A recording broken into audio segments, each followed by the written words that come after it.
He fooled 40,000 people in a single year: doctors, police officers, priests, even his own friends.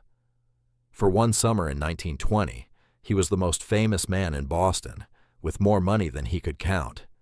2 years later, he had nothing. And today, you use his name almost every week, without even knowing it. This is the real Charles Ponzi. Charles Ponzi came to America from Italy with almost nothing in his pockets, and a rare talent for telling people exactly what they wanted to hear. He drifted through odd jobs and a little trouble with the law. Then, in 1919, in Boston, he stumbled onto the idea that would make him a legend, and it started with something almost laughably small: a postage coupon. Here's how it worked.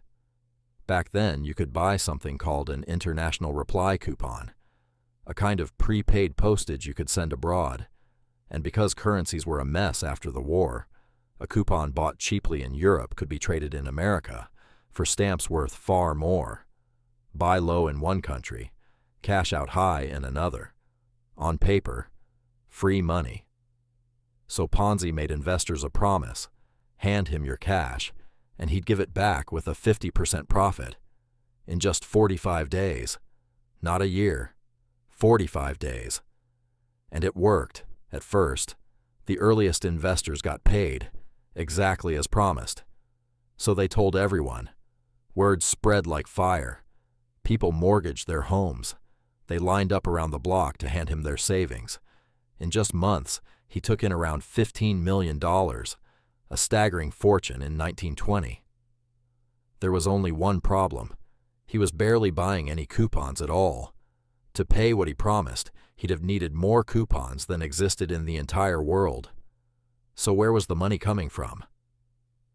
From the next investor. Ponzi was simply paying the old ones with the new ones' cash. And as long as new money kept pouring in, nobody noticed.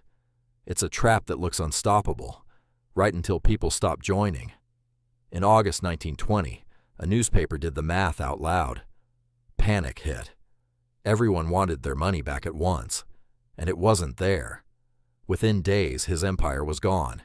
He went to prison, was deported, and years later died broke and forgotten in a charity hospital.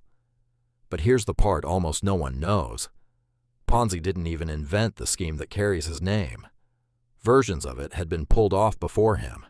He just did it bigger and louder than anyone else. That's why we remember him. So if someone ever promises you guaranteed returns, far above what anything real could pay, remember the postage coupon. The profit isn't coming from some clever trick. It's coming from the person who invested right after you. Subscribe for more stories nobody talks about.